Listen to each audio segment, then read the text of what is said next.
Mesdames et messieurs, we find ourselves embroiled in a mystery most perplexing, a puzzle that demands the sharpest of wits and the keenest of eyes. Tonight, I present to you a case that has baffled even the most seasoned of investigators, a case involving the disappearance of Byron Biggsley, a man of considerable wealth and influence, and his wife, the charming and ostensibly devoted Betty Biggsley Bogsworth. Byron Biggsley, intending to consult with the esteemed detective Sam Spade in San Francisco about his wife's recent disappearance, embarked on a transatlantic voyage from London. However, in a twist most unnerving, Byron himself vanished en route, leaving us with not one, but two Bigsleys missing. This unfortunate turn of events necessitates a collaboration of minds unparalleled, as both Miss Marple, having been entrusted with the initial investigation by Byron himself, and Sam Spade find elements of this case scattered between San Francisco and London, cities bound by secrets of our missing couple. Allow me to elucidate the perplexing clues that lay before us, beginning with those concerning Mr. Biggsley's trip. 1. The boarding pass mystery reveals Byron's sudden change from his preferred window seat to an isolated seat at the aircraft's rear, most unusual behavior for a man of his habits. 2. A suspicious charge on Byron's credit card indicates an extravagant sum of money withdrawn moments before his flight, far exceeding his typical travel expenses. 3. An interrupted journey, where despite never arriving in San Francisco, Byron was reportedly engaged in a tense conversation with a mysterious individual in New York. 4. An unsent message, found on Byron's laptop, laying bare his escalating concerns for his safety, intended for Miss Marple's eyes, yet never dispatched. 5. The case of mismatched luggage. Security footage uncovers Byron claiming a suitcase in New York vastly differing from his initial luggage description. 6. And an anonymous tip to Sam Spade, suggesting Byron was accompanied, though not alone by choice, shrouded in secrecy.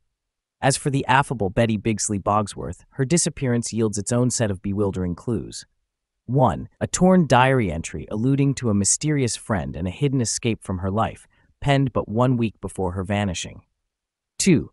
The discovery of a secret room within their San Francisco abode, cloaking multiple passports, currencies, and photographs of Betty, each more incriminating than the last. 3. A suspicious charity, beneficiary of a generous donation from Betty merely days before she vanished, masked as a front for illicit operations. 4. And a last sighting on CCTV footage capturing Betty boarding a light aircraft in London under the cover of darkness, escorted by an unidentified pilot, trailing off into the night. These clues, mes amis, are the pieces of a puzzle most intricate and daunting.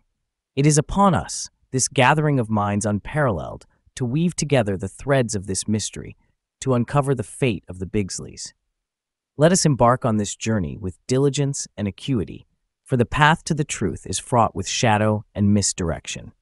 Now, let the investigation commence. We convene here on a matter most perplexing, the bizarre vanishings of Byron and Betty Biggsley. The clues before us are both tantalizing and confounding. Indeed, the data seems scattered, like strands of a cobweb under the moonlight. Our first task is to discern the pattern underlying these seemingly random points. To jump at conclusions without meticulous examination would be folly. The devil, gentleman and lady, resides in the details. True enough, Mr. Dupin. But let us not disregard the whispers of intuition. More often than not, they speak the language of truth. Intuition's fine for some, but I prefer cold, hard facts. Our pair didn't just vanish into thin air. There's a cause, and it's buried in the dirt we've yet to dig up. Dirt and grime, yes, but also shadows. There's a thread here that smells of deception and double-dealing. These clues reek of it. Precisely. These boarding pass mysteries, the suspicious charges, mismatched luggage, and more, they all dance around the heart of the mystery, do they not? The boarding pass alteration is particularly telling. It was not done whimsically. It hints at a deliberate intent to alter one's travel pattern, perhaps to rendezvous or evade. Or perhaps the alteration in seating was a message in itself, intended for eyes skilled in decoding the meaning behind such changes. And what of the substantial cash withdrawal? No small sum, I dare say. It bespeaks fear or perhaps a need to flee, but flee from what or whom? Cash like that talks, and it usually says someone's looking to buy silence or a ticket out of trouble. Coupled with an unsent message, it paints a grim picture. Let's not forget the swapped suitcase. That's a classic misdirection play. The question is, what was so valuable or damning in that bulkier case? Our discussions lay the foundation for understanding these puzzles, each clue a step closer to the truth. Let us proceed with both caution and conviction. We gather here with a singular purpose to unravel the mystery of the Bigsleys' vanishing. Our first focus is the pattern of their enigmatic departures. Let us commence without further ado. Sherlock, your observations? The coincidence of the disappearances holds a significance we cannot dismiss. Byron's abrupt seat change and subsequent actions are not merely eccentricities but calculated moves. There's a design here we're not yet privy to. Precisely, Sherlock. The premeditation of their actions cannot be understated. We must meticulously trace their footsteps, delve into their behaviors and decisions prior to their disappearances. There is a pattern here awaiting discovery. Indeed, gentlemen, but we mustn't overlook the simplest explanations in our search for complex motives. The human heart has its own logic, oftentimes far simpler than the mind's intrigues. A similar case in St. Mary Mead revealed personal vendettas tangled amidst seemingly unconnected events. That's all well and dandy, ma'am, but what about the cold, hard cash? A man's financial woes or windfalls can reveal much about his plight. Byron's large withdrawal might suggest a man preparing to run or being forced to. Financial troubles or not, one cannot ignore the private aspects of their lives. There's usually more dirt under the domestic rug than anywhere else. Spouses, lovers, friends, any of these could hold the key to why the Bigsleys skedaddled. The timing, mesamise, is also of essence. The sequence of actions leading to their vanishing act is a delicate chain. Break one link and the whole collapses. We must consider each event not as isolated, but as integral to understanding the whole conundrum. A valid point, Hercule. Yet we must tread carefully, for assuming correlation without establishing causation is a dangerous endeavor. We are dealing with cunning individuals who are adept at concealing their true intentions. But therein lies our challenge and our opportunity, to discern the plan beneath the chaos, the signal amid the noise. Our quarry, it seems, is both daring and intelligent, leveraging misdirection as their ally. But let's not forget, gentlemen, that sometimes it's the overlooked detail, the seemingly inconsequential, that holds the key. It's not always the grand gestures, but the small personal motives that lead to the most profound revelations. Life's taught me that when you strip away the varnish, most acts, however convoluted, boil down to basic needs: love, security, vengeance. Our job is to figure out which one drove the Bigsleys off the grid. And yet, we can't ignore the elephant in the room. Someone knew their plans, someone was watching. That anonymous tip to me, it's a piece of the puzzle begging for attention. We're not just tracking the Bigsleys, we're hunting a shadow. A most enlightening start, my colleagues. Each perspective, unique and invaluable, lays the foundation for our inquiry. Let us proceed, keeping in mind that the truth often wears many masks. Let us now examine the anomalies encountered during Byron's journey. The curious withdrawal and the mysterious seat change must not be overlooked. That amount, it's more than pocket change, even for a well-heeled gent. Smells like blackmail to me, or maybe he was buying a new identity. You'd be surprised how often those two go hand in hand in my line of work. It's not just the dough. Changing seats last minute, that's a classic move in the underworld. You're running from someone, or you've got a meet you can't let anyone catch wind of. Indeed, the seat change was no mere whimsy. It was calculated. The selection of a more secluded spot suggests an attempt to either meet with someone unnoticed or, conversely, to avoid an unwanted encounter. Precisely, Sherlock. One does not simply change their habitual seat with no significant reason. The act of not disembarking in San Francisco further complicates the matter. A decoy, perhaps? Young men don't change their seats on a whim, that's true. But what about the human condition?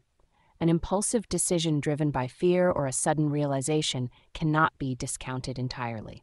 By examining the broader canvas, these anomalies hint at an involvement with organized criminal elements. The withdrawal is significant, the seat change strategic, yet we must also consider the psychological implications of such actions. What drove Byron to take these steps? Spades onto something with the underworld angle, but let's not get tunnel vision. Sudden large withdrawals could indicate he was wrapping up loose ends, preparing to vanish. Preparing or being forced, Marlowe. There's a fine line there, and from experience, when someone starts acting out of their ordinary pattern, they're rarely doing it on their free will. And let us not overlook the lump sum withdrawn. To where or to whom does this money trail lead? Such an amount does not vanish without a trace. Indeed, Sherlock. The monetary transaction coupled with the seat change points towards a preconceived plan, but for what purpose and at whose behest? It appears we all agree that these actions are out of the ordinary for Byron. The task now is to piece together these anomalies and determine how they fit into the broader picture of his unexpected disappearance.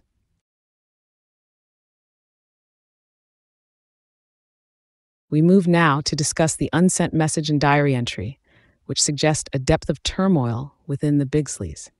Auguste, your thoughts on these silent cries for help? The unsent message, particularly to Miss Marple, indicates caution or perhaps a sudden change of mind.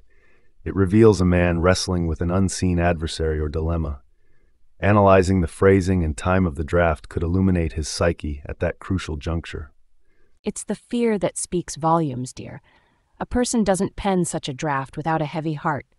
This Betty, mentioning a way out, it's not just about leaving, it's about escaping. There's a difference. One implies choice, the other desperation. The act of drafting such messages itself serves as a beacon of intention. Byron's unsent message unveils a crucial timeline disruption.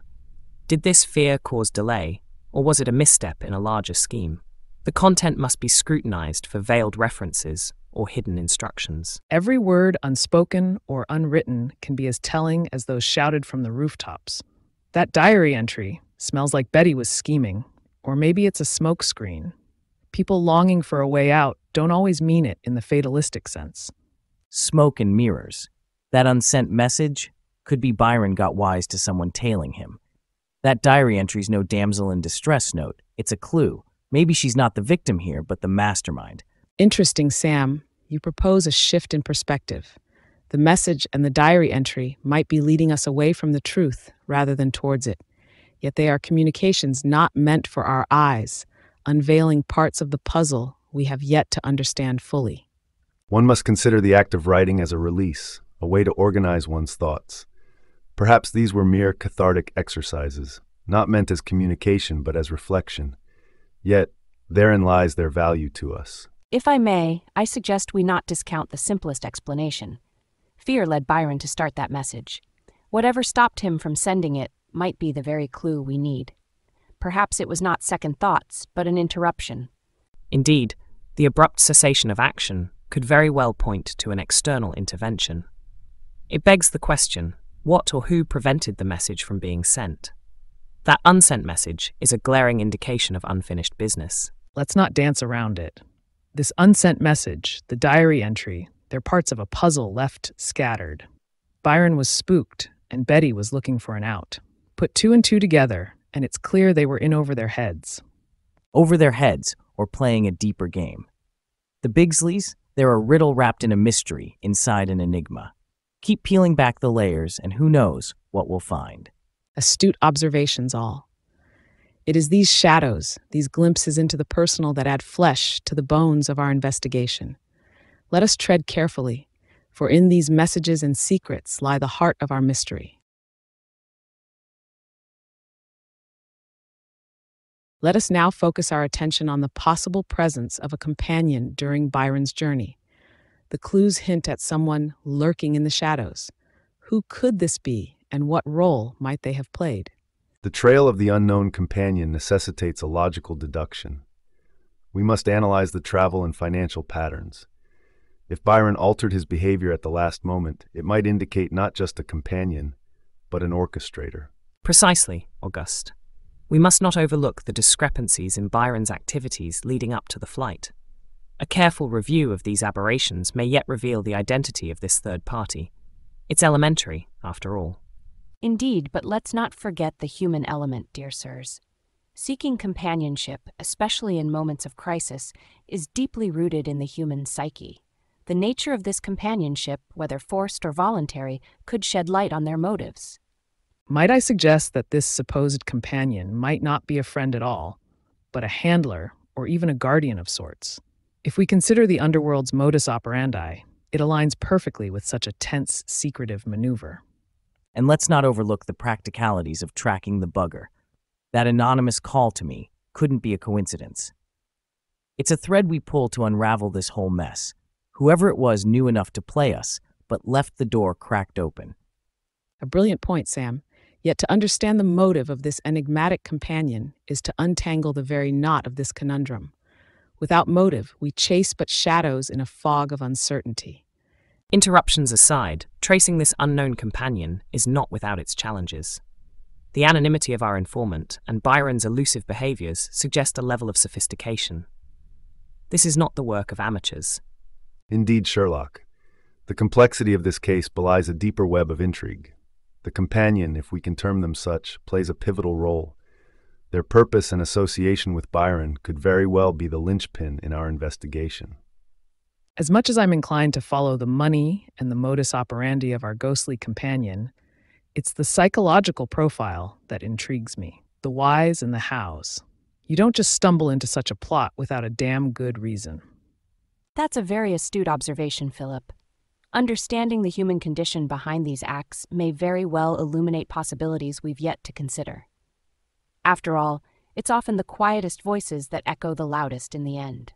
Yeah, but let's not get all soft on psychoanalyzing our culprits. Facts are facts, and we need concrete evidence to pin this phantom. Calls, patterns, behavior. Let's dig up whatever we can to smoke them out. Indeed, the unraveling of this matter requires not just understanding of the acts, but the actors themselves.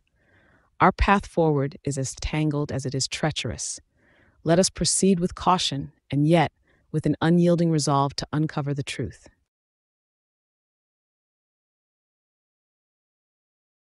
Let us delve into the significance of the hidden chamber found in the Bigsley's San Francisco home. The presence of multiple passports, large sums of cash in various currencies, and recent photos of Betty. What does this tell us? It is evident, isn't it?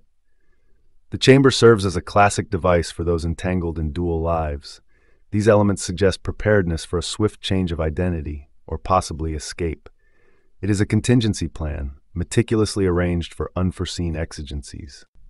While Auguste's point has merit, it's the selection of passports and the currency that intrigue me. These aren't the actions of a common fugitive. There's a web of deceit here. These identifications suggest preparation for international travel, implying connections across borders. It hints at a deep involvement in criminal activities, well beyond mere preparation for escape. I do agree, but let's not overlook the psychological aspect. Maintaining a secret chamber like this not only requires meticulous planning, but also a significant emotional toll on those involved. Leading a double life, the constant fear of exposure, these conditions foster a peculiar kind of paranoia. Paranoia or not, it reeks of professional crime. Passports, cash in hand, pictures for new identities, it's all straight out of the smuggler's handbook. But these preparations, they're too clean, too professional. This tells me we're dealing with someone who knows the underworld inside and out. The question is, were the Bigsleys the architects or just pawns in a bigger game? I'm inclined to view it through the lens of desperation. People don't erect such bastions of secrecy unless they're running from something or someone. These are the telltale signs of individuals preparing to drop off the map. It suggests fear, significant fear, possibly of retribution from those they were entangled with. Indeed, each of your perspectives sheds light on different facets of this mystery. The chamber represents more than mere preparations. It is a testament to the Bigsleys' entanglement in a life of duplicity, possibly coerced into a nefarious underworld. The layers of their disappearance continue to unravel before us.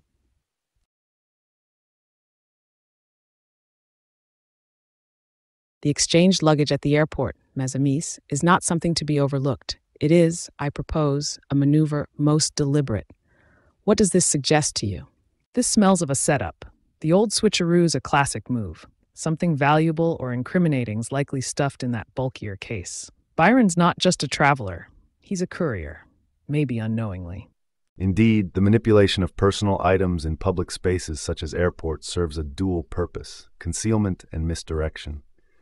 The choice of such a visible place suggests confidence or desperation. The utilization of CCTV must not be ignored. It is a window to the behavior most revealing. Precisely, Auguste. The act was premeditated. The timing and location were chosen with exacting precision. An operation of this nature suggests a network, operating with a level of sophistication that is not commonly encountered. Networks, sophistication, let's not dance around it. We're talking about smuggling, plain and simple, the kind of thing you see when there are jewels, drugs, or even state secrets on the line. Byron's deep in something dirty. The question now is, was he a willing participant or just another pawn in their game? Let us not rush to assume the nature of what was transported. The swapping of luggage, while certainly strategic, could also be a signal, a message to someone watching. We must consider the emotional and psychological dimensions. Perhaps it was a cry for help. Emotional, perhaps, but let us focus on the tangible. Contents of the luggage, if recoverable, could provide us with the evidence needed to unravel this mystery. Recoverable is a big if. If those behind this have any sense, that case is long gone. But if it's out there, it's the key to understanding Byron's role in all this mess.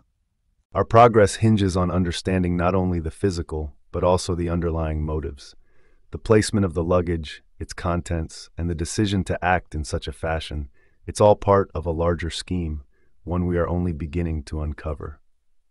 And so, we must dissect these actions with the precision of a surgeon.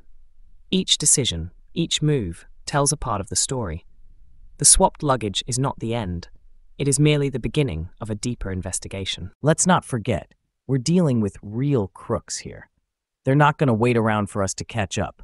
Time's wasting, and every second we spend theorizing gives them another head start. Patience, Mr. Spade. The solution will not present itself through haste. It is through careful thought and consideration of all possible avenues that we shall uncover the truth. Let us not underestimate the value of intuition in guiding our path forward. The Phantom Flight Mesamise hides more than it reveals. This shell company, an ingenious veil, but to what end? It's the oldest trick in the book. A front, a shadow to cast over dirty deeds. Been seeing it since the days of Capone. Shadows or not, it's a cold trail without the man behind the joystick. Who's the pilot? That's your linchpin. Indeed, Philip, the pilot is the key. But let us not overlook the aircraft's intended destination. The flight path, meticulously obscured, may yet reveal the motive. A hidden flight suggests a strategic avoidance of legal and social scrutiny. The significance is not in the flight itself, but in its clandestine nature. I wouldn't rush to assume, gentlemen. Might Betty have been the architect of her own disappearance? A woman of her standing seeks no permission to vanish. Excellent insights, yet the secrecy, it does not align with a mere longing for disappearance. There is, I suspect, a darker underbelly to this escapade. Yeah, secrecy smells, always does. Tail number tracing back to a ghost? That screams organized crime. Maybe she got in too deep, huh? Deep or not, you're missing the angle of protection, or perhaps coercion. Money and shadows often walk hand in hand with threats. Precisely, Philip. The secrecy of the flight aligns perfectly with the theory of fleeing under duress or orchestrating a disappearance to elude pursuers. The shell company, however fascinating, serves only as a point of departure. A deeper analysis of financial entanglements may yield the truth. And what of Betty's will in all this? A woman's heart harbors many secrets. The apparent coercion may well be her own plot's curtain. But let us not diverge into speculation without evidence. The shell company's finances, discreetly audited, might yet reveal the identity of our mysterious patron.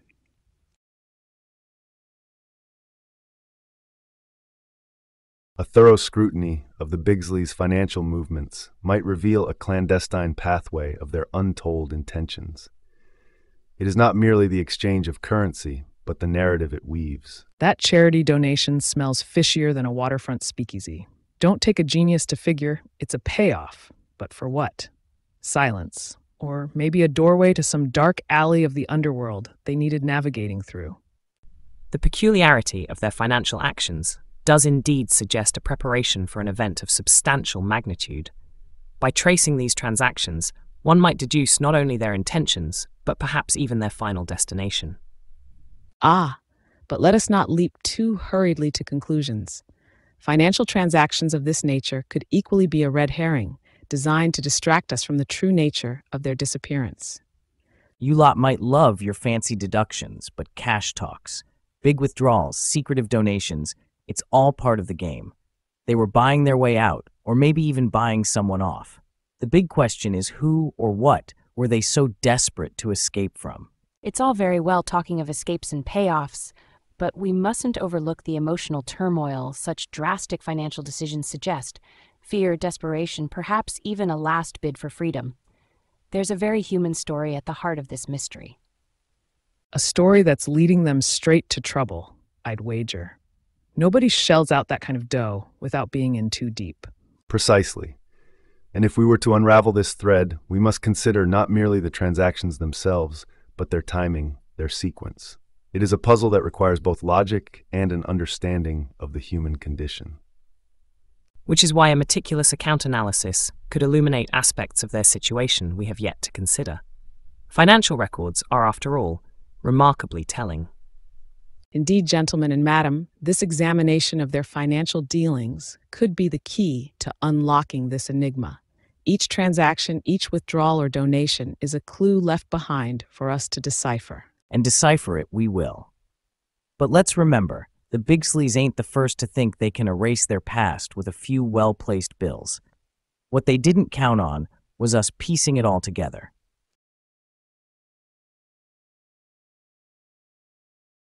We find ourselves amidst a web of evidence, each thread leading us further into the unknown. Our task now to align the movements and motives of the Bigsleys with the criminal elements they've encountered. The timeline is critical. By charting their movements against known criminal activities, we establish not only a pattern, but a motive. It's elementary when you consider the unsent message and the mysterious seat change.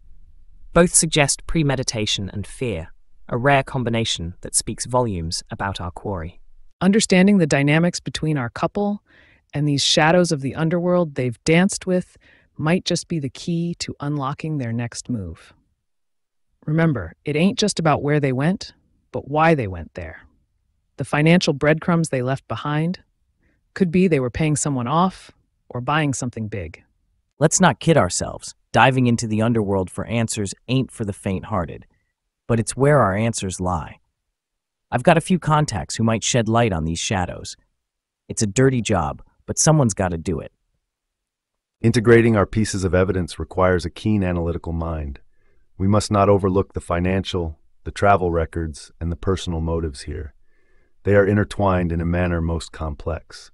The concept of using finances as both smokescreen and message is particularly telling. While we chase shadows and analyze patterns, let us not forget the human element in all this. People do strange things for love, for fear, for desperation. These actions, they're not just pieces in a puzzle. They're cries for help, signs of struggle, evidence of conflict. We might find that the simplest explanation, when viewed through the lens of human emotion, is the correct one. Quite. Yet the fusion of financial forethought and the sudden flight suggests not just planning, but also desperation. There's a mastermind at work here, one familiar with the darker corridors of society. Our task, to outwit him, to predict his moves before he makes them. You reckon it's all the work of one man? I'd wager we're looking at a network, a syndicate, maybe. The Bigsleys got caught in a machine much larger than themselves. Their moves were dictated, not chosen freely. Precisely.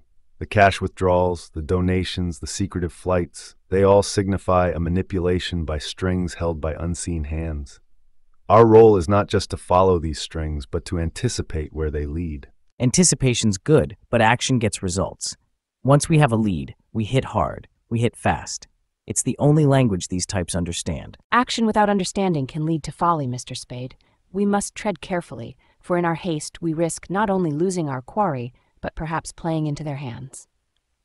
Indeed, The convergence of paths, financial, emotional, and criminal, presents a labyrinthine challenge.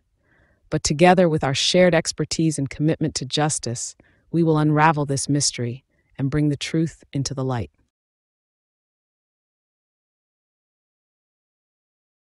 Let us proceed, mes amis, to unite what we have discovered with the evidence before us. The intricate dance of clues and deception has led us to this culminating point. Philip, your insights have been invaluable. Please share your deductions on the final movements of Byron and Betty. Look, it's not rocket science once you lay all the cards on the table. Byron pulling a Houdini act right out of London, then Betty vanishing into thin air. It's all orchestrated. Someone's pulling the strings, and it ain't just for the fun of it. My gut tells me there's a mastermind, a puppeteer, if you will, maneuvering these pieces. We're looking at a setup that's larger than just a runaway couple. This has the makings of a grand scheme. Precisely, Philip.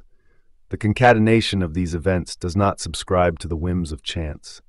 Our analysis must penetrate beyond the superficial layer presented by this conundrum. The evidence ingeniously aligns to reveal a narrative most artful and contrived. It is paramount that we discern the motives and the roles the Bigsleys played within this grand schema. The orchestration is deliberate, a theatric of misdirection and intrigue. And yet, the devil is in the details, as they say. Upon examining the sequence and nature of the anomalies presented, a singular truth emerges. This mastermind, our puppeteer, as Philip so aptly named them, has undoubtedly orchestrated these events with utmost precision. But to what end? To obscure, to mislead, but most imperatively, to execute an intricate plan under the guise of mere happenstance. We must deduce not solely who is capable of such deceit, but why they would endeavor to do so. Yeah, and that's where hitting the pavement comes in. We've got to think like the grifters, the con artists. This ain't just about connecting dots. It's about reading between the lines of what's not there. The mystery caller, the swapped suitcase, the hidden room, all classic distractions. But behind every con, there's always a mark. Who's our mark here? Or better yet, what's the real prize the Bigsleys, or someone else, were after? Indeed, Sam. And whilst we venture into the motives and the veiled intricacies of this case, let us not forsake the human element, the passions and fears that drive one to concealment or flight. The heart remains a dark forest with paths that twist and secrets buried deep. Yet it is in understanding the human motive that we often find our key. The Bigsleys, or perhaps the puppeteer themselves, what drove them to such lengths? Love, fear, revenge, or a thirst for freedom? It is within the tapestry of their desires that we discern the pattern of this mystery. A most stimulating discussion, indeed. Each of you has shed light upon this shadowed stage from a unique vantage, offering perspectives that, when combined, illuminate the truth hidden within this labyrinth of deceit. The resolution to which we are inexorably drawn details not just the what and the who, but encapsulates the very essence of the why. The motives, as Marple so wisely suggests, provide us the cornerstone upon which the entirety of this enigma rests. As we have unraveled the threads, so too have we unveiled the human desires driving this grand orchestration. Together, we stand on the precipice of understanding, peering into the abyss of the human condition. Let us then, with the next breath we draw, conclude this mystery and bring to light the fate that befell the Bigsleys and unmask the identity of this so-called puppeteer.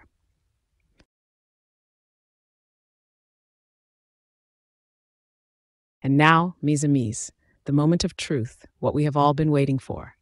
The enigma of the Bigsleys' disappearance unraveled before our eyes. Our journey through this labyrinth of deceit brings us to the answer, hidden not in the shadows of elusive figures or cryptic messages, but in the most unassuming of places, the Bigsleys' own home. Indeed, Hercule. The secret chamber in their San Francisco residence, a room shrouded in mystery, held the key. Among the myriad of passports and currencies, a set of documents obscured by the mundane, an insurance policy, remarkably hefty, taken out not 6 months prior against personal harm.